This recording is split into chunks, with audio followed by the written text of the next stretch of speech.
Yo, Mbak Yanti. Oh ya, Mbak Yanti. Mbak Tian. Iya. Yanti, Tian, Yanti. Yanti. Iya. Ora Tian Resan. Ora. Durma Gati nek kae. Oh iya. Aku jane rada susah iki. Lah pripun? Ya gara-gara Mbak Yumu kuwi. Lah napa to? Mbak Yune kuwi lho duka kowe. Kok nyampluki sanggul ora? Lah sing eneng guri iki arep nyampluk. Maksudnya apa? Nyampluk liyane ya kasus belungan wae. Alah, biasane ngono kok. Anake gur gelungan liyane ra enek apa? Ana ning rak ya nganggo duga-duga. Wah, eneng ning ora iso disampluk. Ah iya. Nek gulungan rak cemongol-congol ta dadi gampang kesampluk ya Mbah ya. Ya sikut kok ngono lho.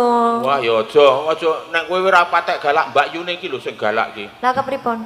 Lah aku kira ngingu pitik.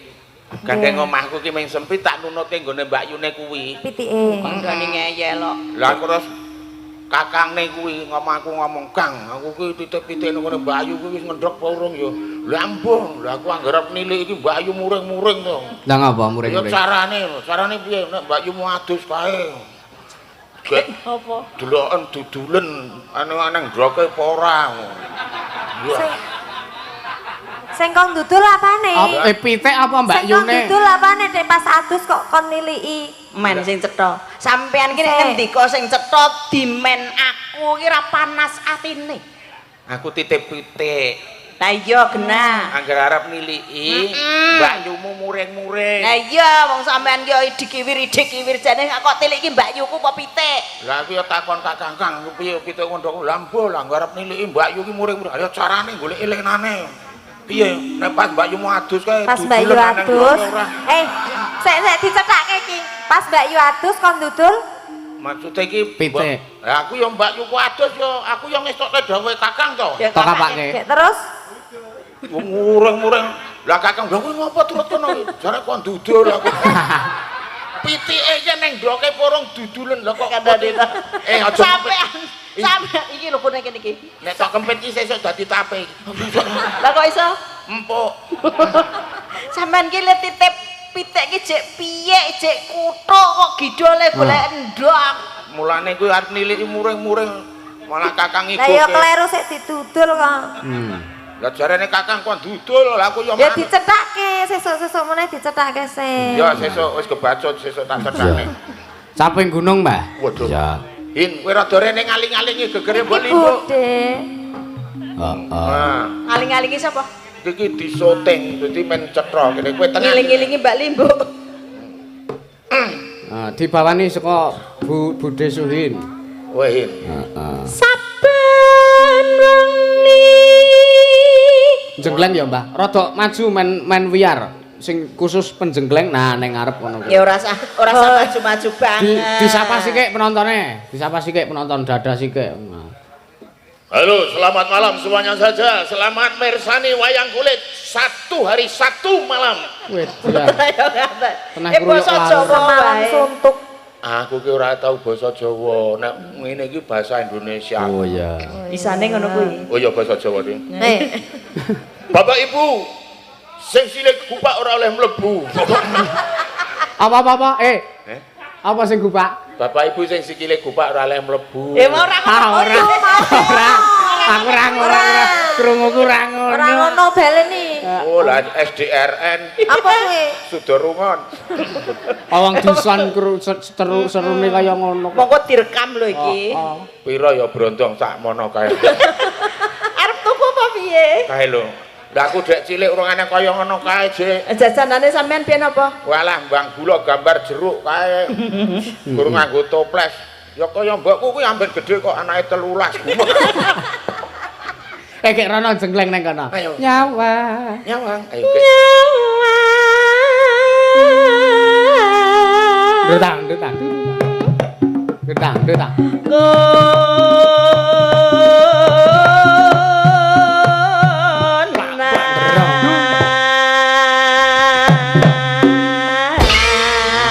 Kompak ngene iki. Kompak wong iki kompak ora mergo sepel, ora mergo pinter. Ya mergo pinter kok. Mergane ditanggap nek ora wis. Ora ditangkap ya kaya semangka kaya glundung. Oh, Mbah, mengene iki lho nek Rita. Oh, brongos. Gigit jari. Oh, gigit jari. Aja ngomong jari to. Lah ngapa? Oh, kewirangan mergo jari aku wis tau. Lah ngapa kewirangan ngapa? Lah aku ki diomongi ditukokke ali-ali. Heeh. Oke. Tukokke ali-ali bojoku 5 gram rata semene iki sak gram. Heeh. Neng pasar aku nganyang pelem. Heeh. Pamer aku pinten yo pelemen iki. Pinten iki sekilo. Lah kok kewirangan umume ngono kok kewirangan. Lah terus sing adol pelem ki untune emas e. Ah niki. Sekilo. Aku meh sak driji kono kebak sak cangkem lah dadi yo.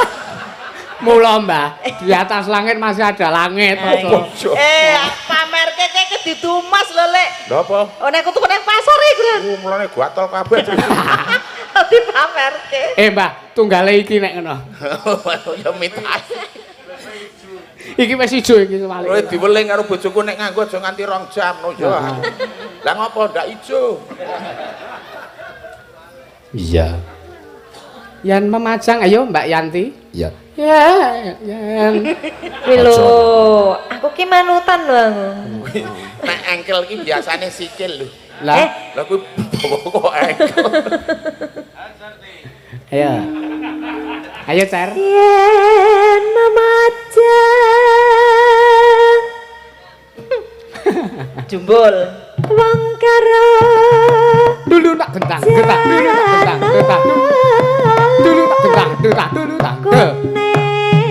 Tak rendung.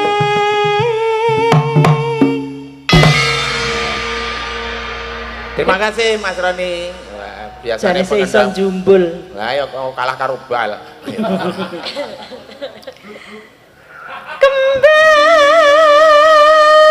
Beda suarane Yanti karo Suhin ki beda.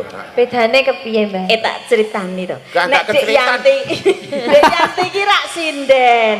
Lah iya. Nek aku rak dudu. Nek upamane aku iki kalau masane lunga kaya Dek Yanti belajar sinden ngono mesti suaraku ya padha karo kuwi. Alah, belajar sinden kok ngisi. Lah Lha ngapa? pripun? Kon muni masku dhewe ngono ya. Pas no dhewe. Lah muni agones, lah kok gondes. Sarwa muda ngono kaya udine rak. Kudune lagi sing bener ki ngono kuwi. Mane-mane man garwa kula tumpakane basa. Kepiye cetok? Garwa kula. Tumpakane bangsa desa. Sing bener ki kepiye? Ah sampean le marai biyen ya ngono kuwi ya. Mau catatane piye, Mbah? Carwa Purwa. Lah ya kaya Lah ngono les ke klaru.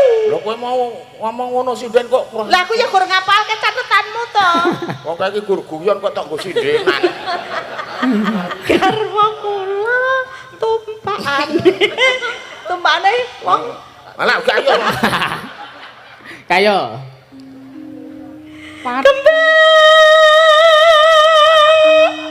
Bae.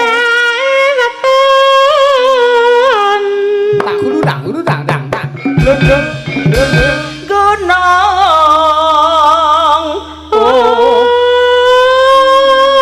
Tak. Padung. Mbah. Badutang tuh jeler ki nyolot kok mengene iki. Lah apa rumah Kuwi bekap, Mbah. ndak selak ngopo lho? Ndak ngopo, Mbah? Nyolot ora kok ngakep. Ngopeni bajing semaput iki lho. Adi gugah mentangi. Wis tau tak gugah mancal kok. Apa ndesikil? Ora mesti nek desikil ki iso mancal apa ora desikil ki iso mubeng lapangan ki ya ana. Ya ora ono kok. Ana. Nek jenenge ora desikil iso mubeng lapangan. Beteng stadion kok apa desikil mubeng lapangan. Biyen sing gawe yang ngaku sikil lek. Sing pasang nganggo sikil, Mbah. Ora nek Ngayalmu iki lho, Mbah. lah ora ngeyel ki ya ora lucu. Wah. Kok wong kok lewegah kalah iki lho. Kalah wae njaluk balen kok. Iya. Yo. Pacita.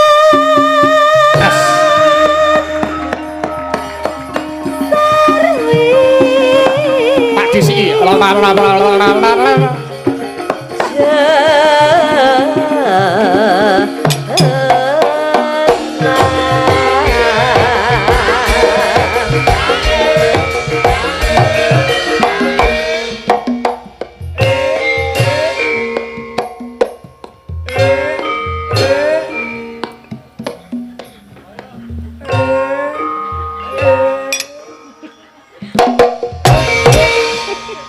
sawangen to, Mbah. Waneng payu Juwati semono gedene. Endi? Iki Cagak tenda niku ki. nggunamu salah kok dol. Iki lho tinggo ngandeng son iki lho. Walah adol kayu malah kewirangan aku dongak. Lah ngapa kok wirange? Kudune bathi to. Lah iki sing ngenyang iki lho ipung. Oh ipung. Iki lho. Bakule ipung. Bakule aku bakule. Oh, gek terus Kene iki sing ngenyang. gek Piro kuwi Mbah ngono kuwi? Wis 2.500.000. Kayu cilik kuwi tane glethek, kurang adu gedhe aku. Nah, mau atol ki bru-bruan apa iso nang wis. Wis ditegur ning kono Oh, didegek kan gedhe. glondrongan, heeh. Glondrongan. Kayu. Ora ngandel aku. Nek mau ngomong karo ipung ya ngono kuwi caramu. Kayak ibu ki, oh ngomong apa? Ngomong Jawa. Kepripun Pak Uji ajeng nyawer malih mboten sampean. Ora mirang-mirangke lho iki tunggone dilenggahi Piyai Jakarta lho. Napa sik pundi? Nggih lah niki. Wah, Jakartane pundi, Pak? Wah, dene Bapak Jakarta. karo Ibu. Wah. Heeh. Jan, monggo Bu. Nggih. Nggih, calon-calon nyawer kok ket mau meneng bae. Dereng sabar. Kuwi penere mbahku lho, Mbah. Oh. Mbahku Jakarta lho, Wih, Eyang Sri. upamane nyawer rek ya putune sing disawer nggih. Ngapain Wih, nyawer Mbah Walu? ngapain? Oh butuh sing enom karo sing tuwa kuwi. Nanti kok dhuwit ki enak. Nyawer ki ora butuh Mbah, ora butuh wong sing penting ki wong sing memelas. Lah anggap aku memelas ngono. Mbuh. Ayo. Panas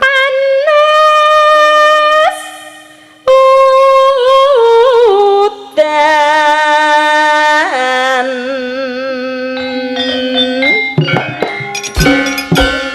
Nganggo ngerti, nganggo saron kae mesti sejuang sing miwiti. Heeh.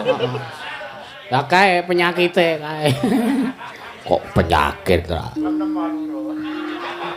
Panas udan. Udan panas Aling-aling cabeng gunung.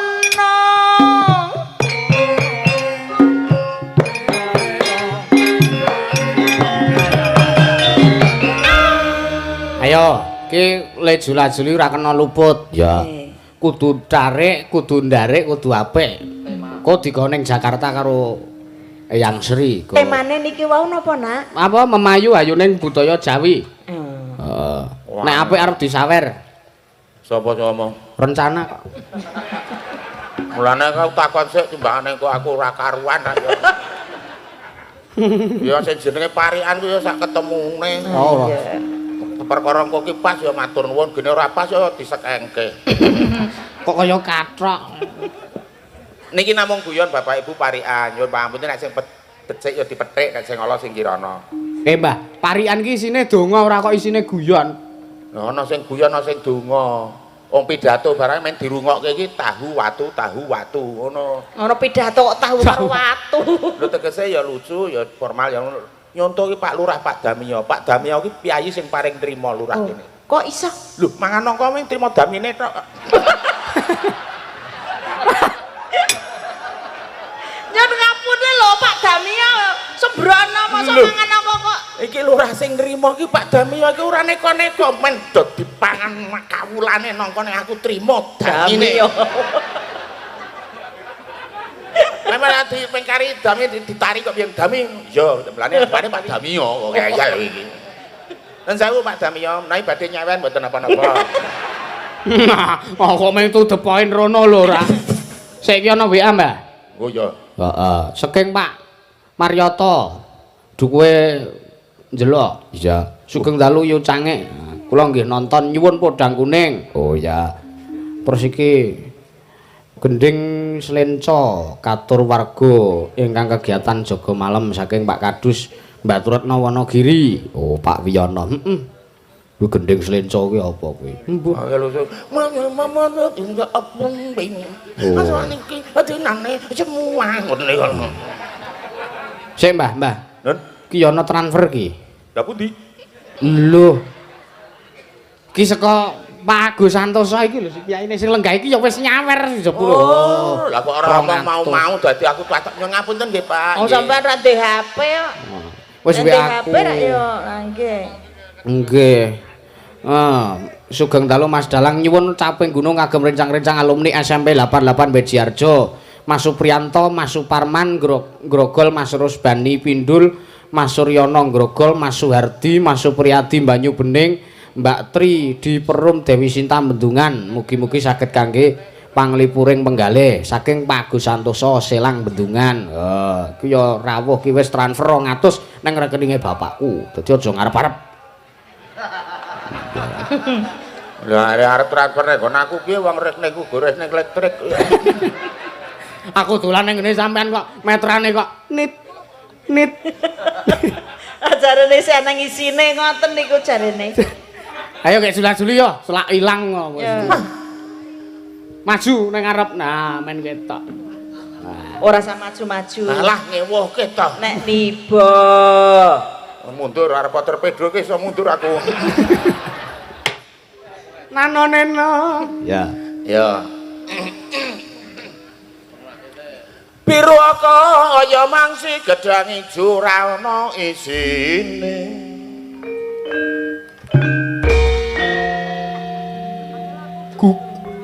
Ayu kaya widodari nek ra duwe bojo eman-eman pirantine. Kaya maneman pirantine. piranti apa? Lah nek kaya diriwangi dandan nganggo kebaya, nganggo sarung pupuran nek ra duwe bojo ra ya eman-eman le dandan. Ya ora kok ya. Ora Butarni kan ndek bojo lho. Butarni kan. Mbak Niken. Mbak Niken. Lah ya Oh, kuwi piye? termasuk eman-eman pirantine. Lah wong le dandan nganti kaya ngono kok dadi. Ya gek tak dongake ndang-ndang tipik UDO. Ngono kuwi lak mengku ya nahane.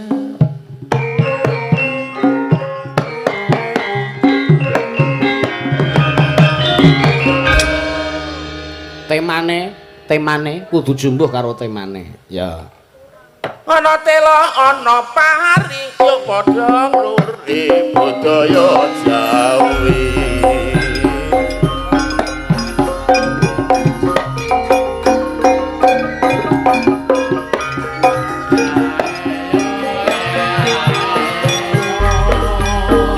Iki klebu kelurahan Siraman ayam tentrem lan uga aman. Lurahe apik karo karyawan le nyambut gawe ora bengi ora awan.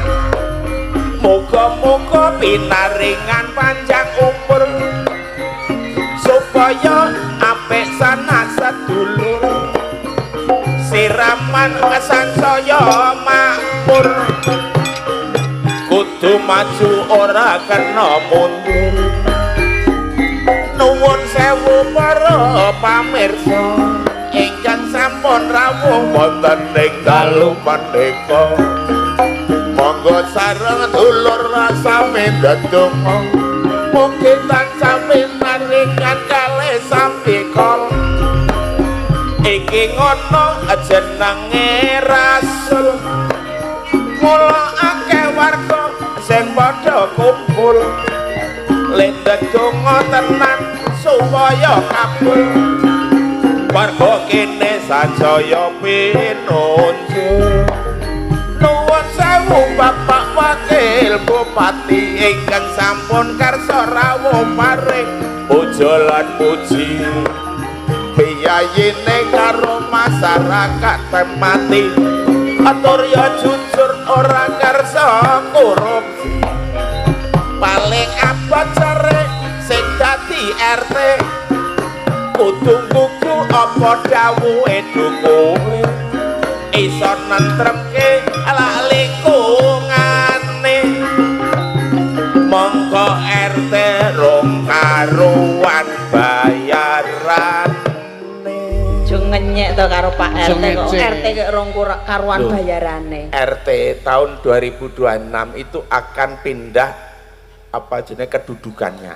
Pindah kedudukan munggah dadi. Panggilannya tuh bukan RT. Heeh. Dadi ndek titel. Duwe gelar Kepala Daerah Tingkat 7. Wih. Lah kok malah dhuwur timen? Bupati tingkat 1. anu gubernur tingkat 1, bupati tingkat 2, penewu tingkat 3, lurah tingkat 4, dukuh tingkat 5, RW tingkat 6, RT kepala daerah tingkat 7. Bayar sesuk nek sambutan kepala daerah tingkat 7 RT sing maju. Gleleng ya, Pak. Pidatoné kan saya gagah ya. Iya. Oh bayarannya ya padha wae, Mak. Piro? Nggih Pak RT, sami-sami Pak RT nggih. Garingan sing dadi dukuh pancene esuk ra kruthukan gawe laro. Abang wis dipunjung kono kene gawe wong ero. Ning jam 5 sore mumet muter golek butuh biasane. Oh nek mriki ki mboten. kene ora. Ora beda. Dadi Ora beda. ora beda kono aku lha. Piye to punjungan dukuh ki anggerane wong sak desa ngono ewuh ki punjungan utawa tunjukan nganggo dus. Weh. Putih kae ditulisi dukuh set ngono ki le jago nek arep 50 ya isih. Nek arep 100 lah wong sedina 15 dus. Apa ora karo tengah yuta. Lah nek dukuh ngono aku tak omongi. Sesuk nek dipunjung nganggo dus ora sah dipangan. Nek jagung gawanen gek jagung 30 aku. Oh sampean yo ngisini-sini yo. Lah kandhani usum wong ewu to. Iki jagung karo aku. Kae lho Pak ne anggere nggon ngarepe rak ning tulisan. Heeh. Silahkan masuk. Masuk ya ning kotak. Terus tanda tangan kotak. Cemplungno kono kae. Lah aku nek aku ora nilik nggon prasmanan sik. Lah pripun? Aku ki nggo duit 100 Mas Ipung. Aku mlebu ning prasmanan lah kok lawe meng oseng-oseng. Ayo bersyukur to. Lah ya lah tak longi 50. Oseng-oseng kok 150 wae. Oh alah. Ora ya mung guyon wae wong ngono ki. Kae Ibu nganggo jilbab warna kuning. Piyayine lah kudu eling marang Gusti Allah kang tansah peparing atine kudu sabar ora kena muring-muring. Pinter nek ngandani. Ana meneh jilbab warnane putih kae busana muslim perlambang suci aurat yakin tertutup rapi penampilan anggun sawang kadon alami. Mbah, niki yang sering nganggo jilbab warna krem. Ya, krem. Ya. Coba, krem. Iki ono jilbab warna krem. Biasane liwat neng kodrim utawa korem. Ora kok. Lah yo cedhak kantor tentara lho. Ora ceramah. Nek numpak motor aja lali karo ngerem. Nek ana sedulur ngeruwi utawa dehem. Dadi kok dehem. Ngono wis patut ngeruwi kok ngono. Jaluk apa? Mesti bingung sampean malah njaluk. Wah, kaya jin nggon lampu kae lho aku arep njaluk apa-apa iso nek bawa lo ya.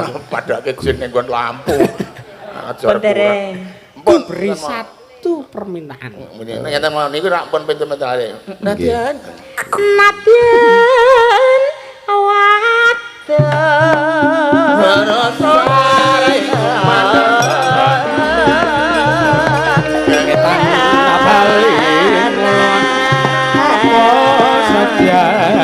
Kelakuan minumane banyu bening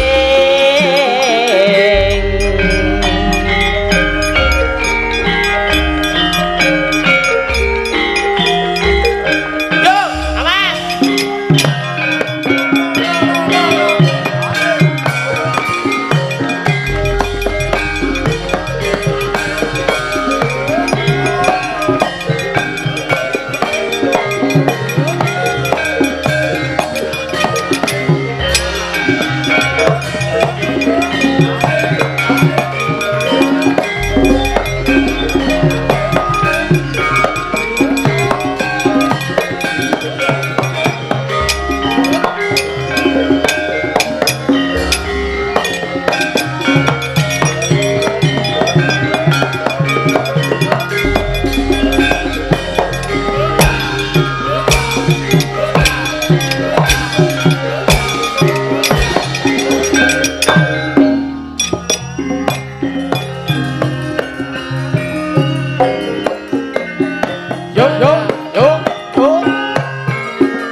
salto.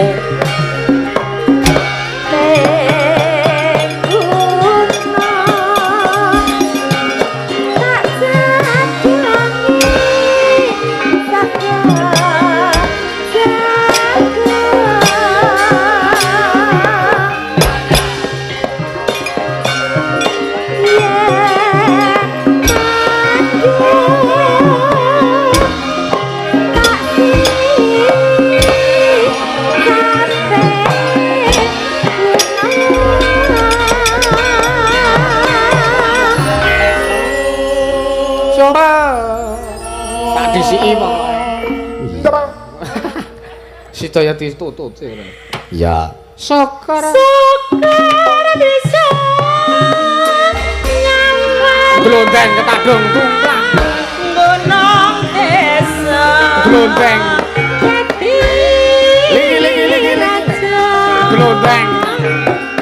Nuwun para piyarsa.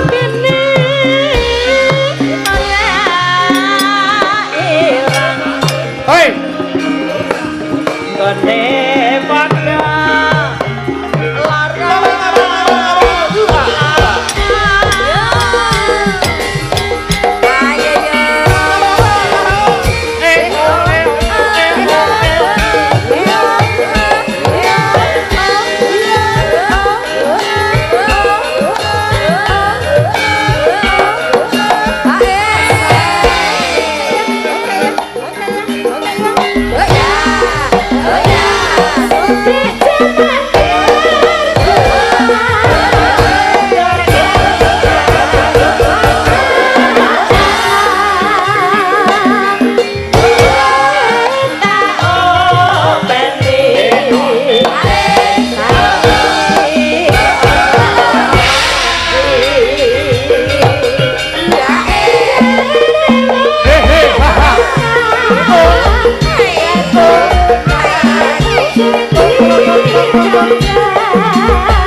wis ping 9 le keblungan. Iya. Ora apa-apa, Mbah. Pun caping gunung, Mbah. Ya. Iki di kaya aku mau wis matur yo an. Apa niku? Bengi iki disponsori utawa karo sponsor utama ya kuwi saka rokok dados dan juga tusuk. Oh, nggih. Kuwi dadi sponsor pendukung malam ini kuwi, Mbah. Ya. nggih Ya dongane ya sesuk awake dhewe digawa ning kono PT-ne kono, pabrik. Go campuran apa kepiye? titip balik Ulang tahun dados kuwi lho, wayangan ngono lho. Lah nggih, ora nggo campuran kan sapa ngerti bengine ketoprak, terus begine wayang, terus nganggo dagelan kan campur-campur to. ora ngono ning cetha Arep cetha kepiye wong sepidole meh entek. Kuwi ya wis nyawer. Nggih. Ya. 500.000 Matur nyuwun nyuwun lagune Jogja Istimewa. Oh, nggih, ya. disendikani. Heeh. Iya. Transfer 500.000 Nggih. nang rekeninge bapak meneh. Dadi aja ngarep-arep ya, Mbah. Iya. Lah engko meng kari nyedak bapakmu nak kowe gampang. Ora entuk. entuk nyedakne ora kena Entuk. njaluk Heeh. Aku nyedakku go men keselenget ora tenan kepiye-kepiye. Iya. Nggih. Ajeng pinangkane pun diriyen. Ayo dipinangani karo panjenengane Mbak Niken. Mbak Niken Oh, Jogja Istimewa, monggo. Jogja Istimewa. ya Disepati, Mak. Jeruk garep Aduh ning manis rasanya. Arjan tilas Betul. kangen terus keciraban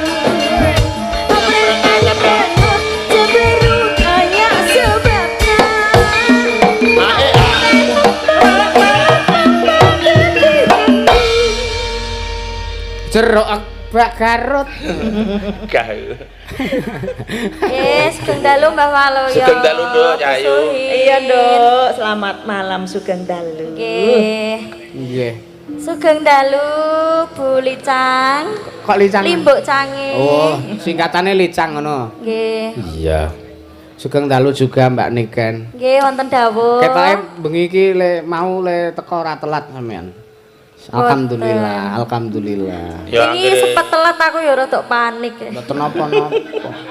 Nang gur telat. Nah wong cerak we kok ndetek ya panik lho. Nek Pak Demo kuwi nggiduwi anggerane wong telat.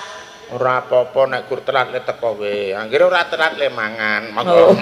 Iya. Tewasar kompres.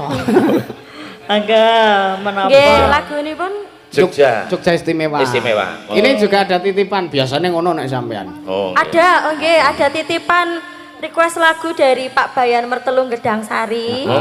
Mau ngersake Podang Kuning. Podang Kuning. Ya iki dimedlekke ya iso kok. Iya. Oh Jogja istimewa langsung diencoki Podang Kuning. Diencoki podang. Dadi aja iki kebak podang ngono lah. Nggih. Iya. Ya. Mangga kanca-kanca, Jogja istimewa.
dipecuti kaya ora.